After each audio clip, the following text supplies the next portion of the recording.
HR automation demo shows you the yes pipeline. Sourcing, screening, scheduling. Nobody automates the 85% who get rejected. If you're a recruiter or a founder hiring, you know the drill. 312 applicants, 47 shortlisted, and 265 humans who deserve a real reply but get silence or a template that says nothing. I'll show you the exact rejection bot I built with 3 legal guardrails that sent 247 no emails last month for $7.41. Most tutorials skip this because it's legally sensitive. I'm Lazar. I ship these systems for clients weekly. Here's why rejections are where employer brand is actually won. Let's start with the math nobody wants to look at. A typical mid-size role pulls 300 applicants. Your recruiter shortlists 40, interviews 8, hires 1. That leaves somewhere between 250 and 290 humans who applied, put in effort, and now sit waiting. In practice, they get one of 2 things. They get ghosted, which is what happens roughly 90% of the time. Or they get a template that says, "We decided to move forward with other candidates," which is worse than ghosting because it insults them politely. Every one of those people talks. They post on LinkedIn. They tell their network. They leave a Glassdoor review. Your employer brand, the exact thing your recruiter spends money on job boards to build, gets quietly demolished at the rejection stage. And here's the part that stings. Every HR SaaS on the market, Monday Greenhouse, Lever, Workable, they will happily automate your sourcing, your screening, your scheduling. Ask them to automate rejections with real, specific feedback, and they hand you a text box and wish you luck. Because rejection language is a legal minefield. One wrong sentence about a protected class, one implied critique of skill that turns out to be wrong, one false promise that will keep your resume on file, and you have a lawsuit.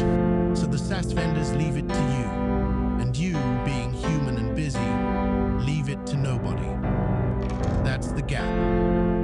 Now here's how I close it. The system has 4 pieces, and I'll walk you through each one. Piece 1 is the taxonomy. Before you write a single line of code, you sit down with someone who actually understands employment law in your jurisdiction, and you define a fixed set of rejection reasons. I use 12. Things like role requires on-site presence, and candidate is remote, or years of experience below the posted minimum, or portfolio does not demonstrate the specific technology stack listed in the job description. Each one gets a template email written by a human, reviewed by a lawyer, sitting in a Google Sheet. 2 columns, reason code, and email body with 2 or 3 variables like candidate first name and role title. That sheet is the entire universe of things the bot is allowed to say. It cannot invent a new reason. It cannot free-write a sentence. It picks one of 12, fills in the variables, done. That constraint is what makes the whole thing safe. Piece 2 is the trigger. In Gmail, the recruiter has a label called Rejected. When they move a candidate thread into that label, they add a 1-line internal note at the top of the thread. Something like, remote only, we need on-site. Or, portfolio is all WordPress, we need React. That's it. 1 line, 10 seconds of work per candidate. An N8N workflow watches that label. Every time a new thread gets tagged, the workflow fires. Piece 3 is the classifier. This is where Claude comes in. And this is where most people would let it write the whole email. Don't. The prompt I use gives Claude the candidate's original application, the recruiter's 1-line note, and the full list of 12 reason codes with their descriptions. The only thing Claude is allowed to output is a reason code and a confidence score. Nothing else. No prose, no email body, no editorializing. If confidence is above 85%, the workflow pulls the matching template from the sheet, fills in the variables, and drops the email into Gmail's drafts folder. with a 24-hour send delay.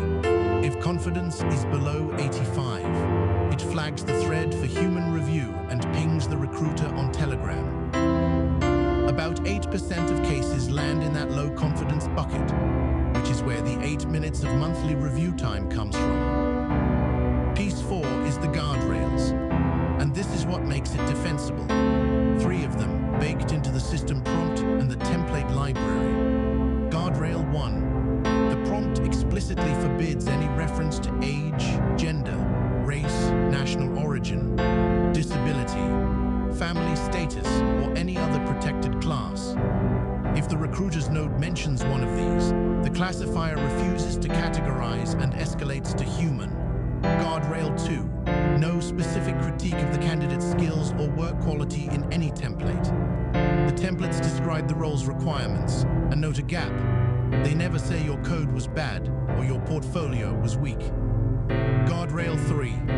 No false hope. The 12-category rejection taxonomy and the full N8N workflow JSON are on bizflowai.io, along with the exact system prompt and the guardrail list.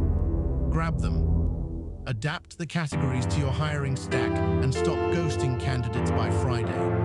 If you want the whole thing wired into your Gmail and ATS for you, book a free 30-minute discovery call at bizflowai.io. And we'll scope it. And subscribe. Hit the bell so the next automation breakdown lands in your feed the day it drops.